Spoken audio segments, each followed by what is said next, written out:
This week on Africa Journal. We believe that talent is universal, but opportunity is not. So we look for these high potential youth who have been denied opportunity throughout their lives, and we try and find them opportunities to go to university. Young minds in a quest to empower one of their own. It's been amazing and overwhelming, the kind of interest that is generating. We have university students that want to get into more research. We have international organizations already flying into Nigeria to come and see this crazy idea. If you assumed Nigeria is totally powerless, think again. I mean, I enjoyed it because I've not been on court for a while, and playing her is like getting to play the final in the first round. So I look at it that way, and I enjoyed it. And later, rackets swinging in Kenya's capital.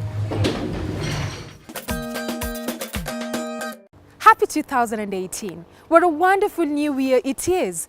Be expecting more interesting, more captivating stories from around the continent here on Africa Journal. My name is Millie Akeyo, and we begin this week's episode in Uganda, a country that opens its doors to thousands of refugees from East Africa and beyond.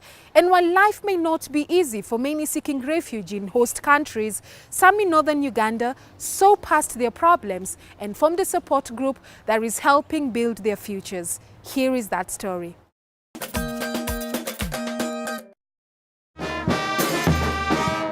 Beating to the future with a look of anticipation.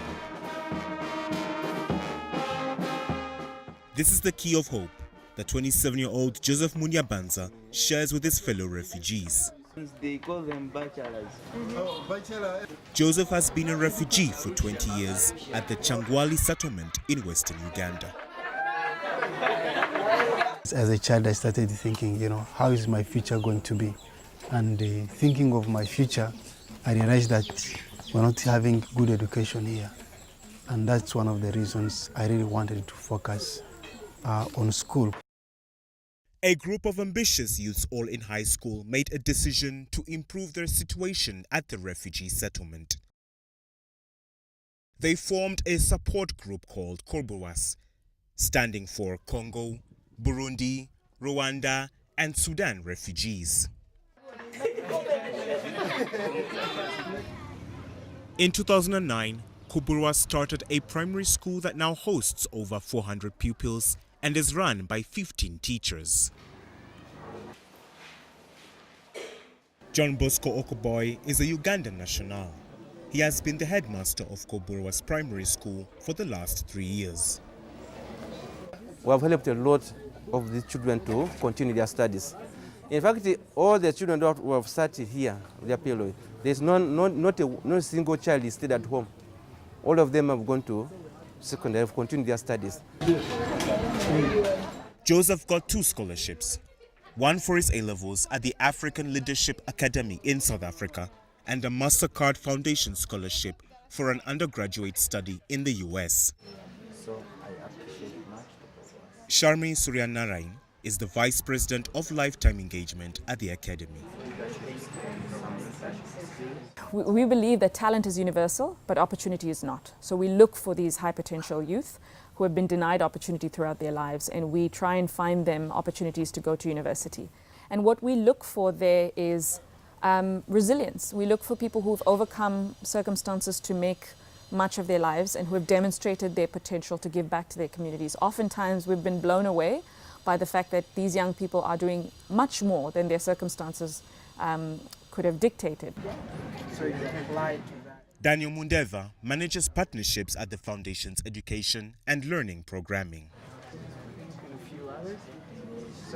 But we're looking at critical thinking abilities,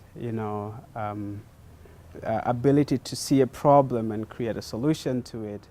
In terms of relevance, we're looking at education that is connected to the real world. So we are working with institutions and industry leaders, business organizations, to try to figure out that what does the job market need now and in the future. And we make sure that we work with our partners to create programs that address the gap in the job market. And the gap that I'm addressing is that mismatch between what people learn and what is needed in the workplace. KYANGWALI refugee settlement consists of 17 villages. It has a population of about 40,000 people from the Democratic Republic of Congo, Burundi, Rwanda, South Sudan, Somalia, and Kenya. To widen the reach of their initiatives, Joseph and his peers changed the group's name to CYOTA, which stands for Koburwa's International Youth Organization to Transform Africa. CYOTA is a community-based organization where refugees volunteer to educate, mentor, build, farm, and support initiatives that they create to help their community. Our goal is to increase access to education, but also to bring in leadership and entrepreneurship mentality among young people. We are not training people to be better refugees. We're training people to be responsible citizens, not just in the refugee camp, wherever they are. The Anti-Violence Tailoring Group is one of the entrepreneurship projects run by CYOTA. These women learn skills that help them earn a living, thus reduce conflicts as a result of poverty. Adult literacy class that doubles up as microfinance group is another one of their many initiatives in partnership with People's Weaver organization. The women farm, sell the produce, and pool the income received so that they have a base to borrow and repay at the end of the year at an annual interest of only 2%. Other than the school, we do different trainings because like we have been looking at many projects because we have livelihood projects, because apart from taking people to school or university, there are other people who do not get the opportunity to go to school. The youth community group boasts of being a caretaker to 20 acres of farm within the settlement allocated to them by the Office of the Prime Minister of Uganda. On this land, they plan to build a vocational center which will house all the initiatives and train 100 people per year.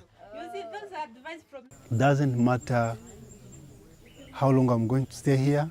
If I'm to do something, if I'm to give a child education, I want to give you education as if you're going to live here forever. Because some of them may live here for the next 10, 20 years.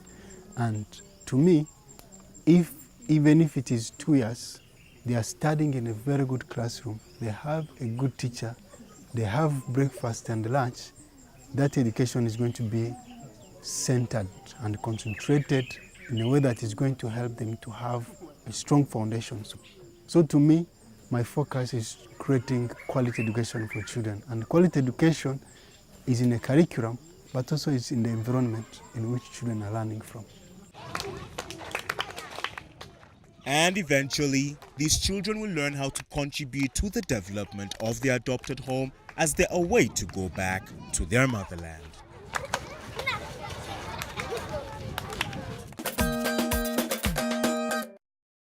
Now that story reminds me that there is always light at the end of the tunnel. And speaking of light, Nigeria is one of the West African countries short of electric power supply. And as the saying goes, survival is of the fittest. In the recent past, devout residents have been coming up with brilliant ideas to help fill the gap in the energy sector. Find out which ones.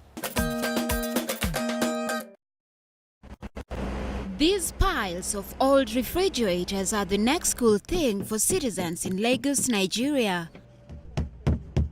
The Go Solar Africa initiative has worked to provide the residents with solar freezers. The organization collects discarded coolers or buys used ones from dealers, revamps and fit them with solar gadgets. This comes as a breakthrough to the constant power outages in the country. It's been amazing and overwhelming, the kind of interest that is generating. We have university students that want to get into more research. We have international organizations already flying into Nigeria to come and see this crazy idea coming out of Africa without power, without industry. And we are able to create something amazing out of our own mystery and out of our own bad situation. The research and designing of the solar freezers has been going on for 7 years. It is just last year that the first prototype was launched. The company installs solar panels at affordable prices in estates and small businesses around the city. Customers can either buy or rent the solar panels. A complete unit sells for about $850. Ever since, business has been booming for some of the residents like Haruna Adamu. He has been selling drinking water for some time now. He pays $2 a day to rent the solar system. Selling like 10 bags per day when you know cool. But now, as when I get this thing now, I'm selling like 40 to 50 bags every day. Before I'm planning out before I will get it, but now I have a day. But now customers, they come at any time, even in the night, they are coming, come buy it. Despite Nigeria being the largest oil and gas producer, its power output is a tenth of South Africa's for a population triple the size. The freezers are connected to a battery unit. Once fully charged, they can remain in power for up to 24 hours. This makes them cheaper and user-friendly. The rate at which the freezer consumes electricity is much higher. You understand what I'm saying? And even people that are using this pay-as-you-go meter, most of them don't use freezer. You get what I'm saying? You switch this freezer from, so if you can use a freezer on solar, at least it's going to reduce the cost of electricity. So, just like in other businesses, challenges are inevitable. We have challenges because the policies are not aligning. There is no deliberate attention given to the sector to actually bring out the potential. There are no data. Government is actually not doing more to catalog or to profile those solutions that are actually impacting hundreds of thousands of lives. And I think in developed economy, these data are important to be able to help government to plan, to know where to channel support. With high market demand, the corporation is looking forward to expand its distribution to various countries. At the moment, the Go Solar initiative continues to supply Nigerians with a taste of their invention.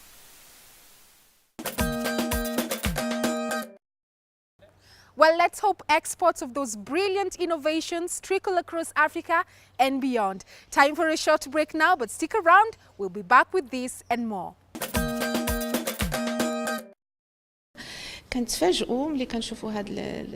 When we came to this restaurant, we were surprised by these young men and women and how they behave with the clients. We see that they have capabilities and abilities and that they are doing very good work.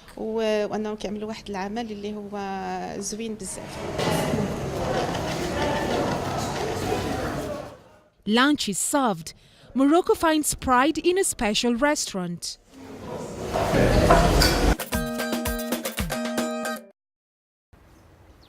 Welcome back to Africa Journal. Glad you're still watching. I am Millie Akeyo. Now, how does your community deal with persons living with disabilities? In my community, we believe that disability is not inability, and Morocco just made that belief even stronger. A remarkable restaurant is offering its guests fresh meals at affordable prices, and what's most interesting or most unique are its amazing workers. Take a look.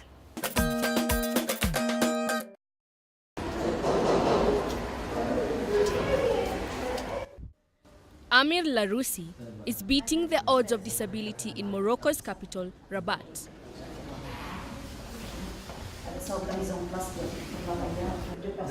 He's one of the trainees who attend vocational training at the Hadaf Solidarity Restaurant in all roles, from the kitchen to serving customers.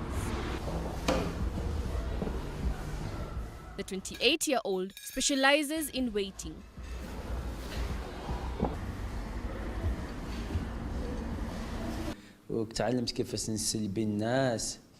I learned to take orders from clients, how to sit them and how to behave with them. In the past, I could not do all this because I was shy. But today, I am fine, thank God. When this restaurant opened, it was a big step for me, and I hope to do better in the future.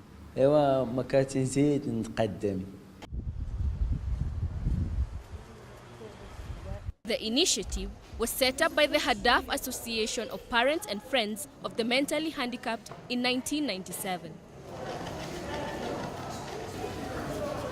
It provides psychological and education support for young persons with disability, often excluded from society. ملي درنا هذا المطعم ولينا كان حلينا واحد الورشه اخرى اللي الورشه ديال سميتو ديال الخدمه داخل. When we opened this restaurant, we set up a workshop for the restaurant service. We started with teaching them how to take care of their dress, to welcome clients, and how to talk to them. They also learned how to take orders and present plates. We taught them everything. They learned how to be waitress in a professional way.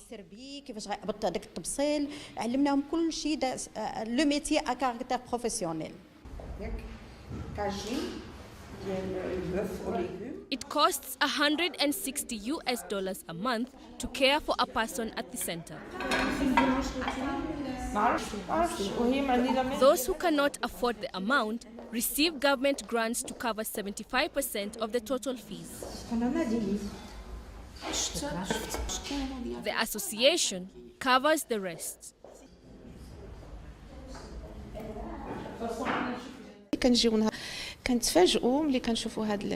When we came to this restaurant, we were surprised by these young men and women and how they behave with the clients.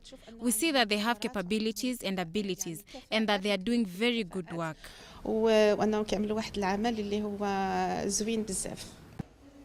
Currently, they care for 85 members aged 17 and above. They have learned to do all restaurant-related duties, including preparing a number of meals.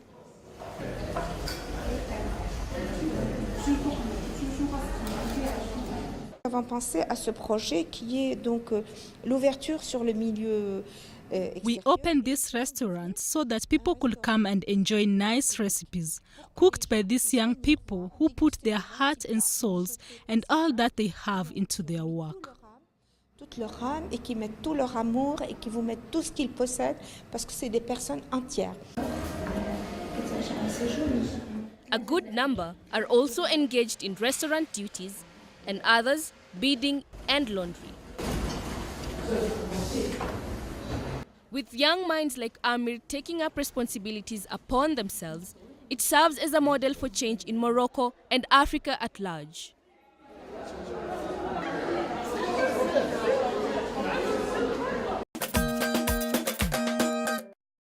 Now that's the kind of empowerment that Africa is up to.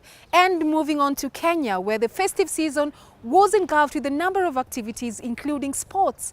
The nation's tennis open tournament turned a part of the city into a battlefield of competitors. Here is more.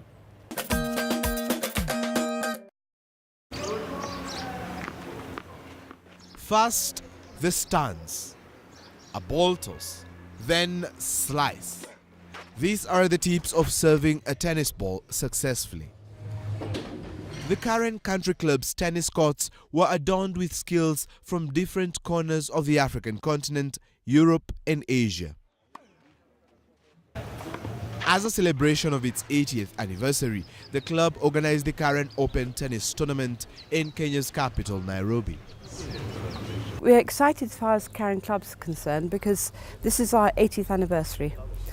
Since Karen Club was formed. We've had a lot of celebrations, we've got lots of balls, and this is the final celebration of the 80th anniversary in December.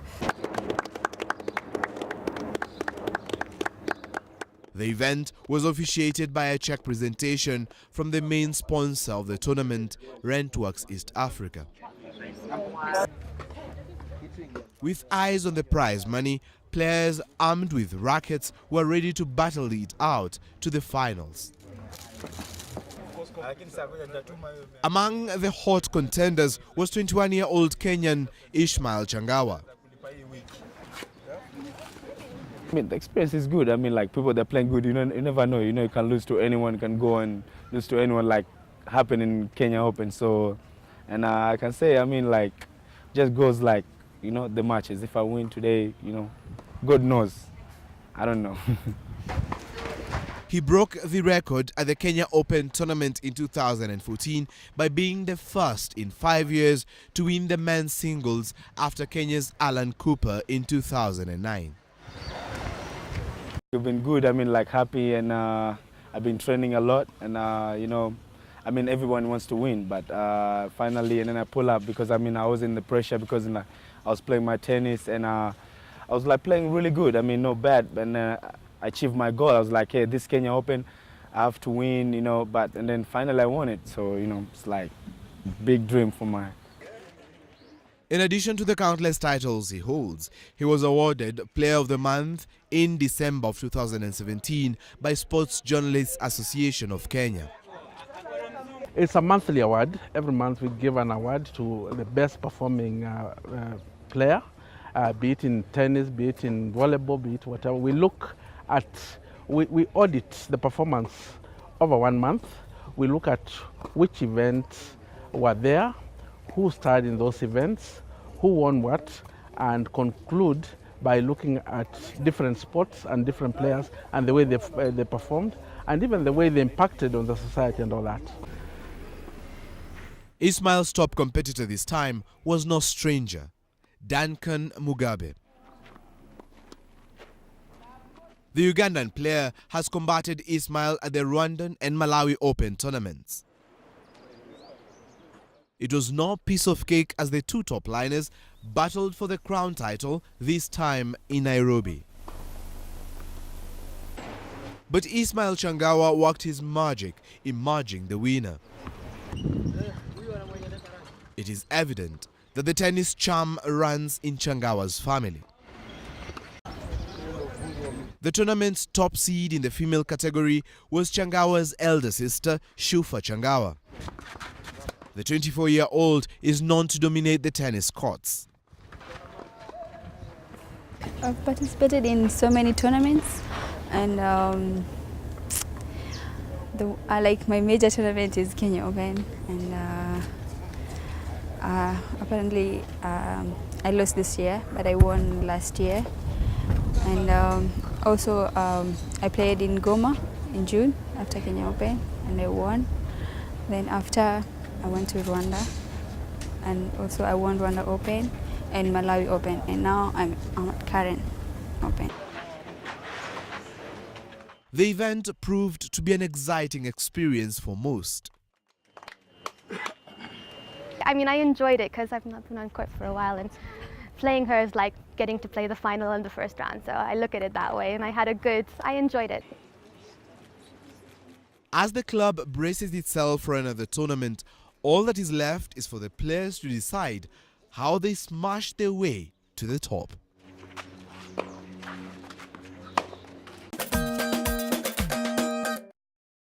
Well, that brings us to the end of this week's episode of Africa Journal. If you have interesting story ideas that you'd like featured on future episodes, please let us know on Twitter, Facebook, or send us an email to the address on your screen.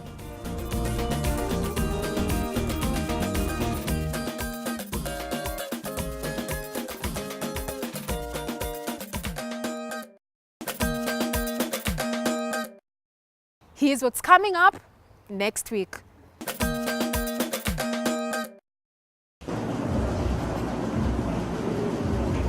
A special kind of art takes center stage in Nigeria.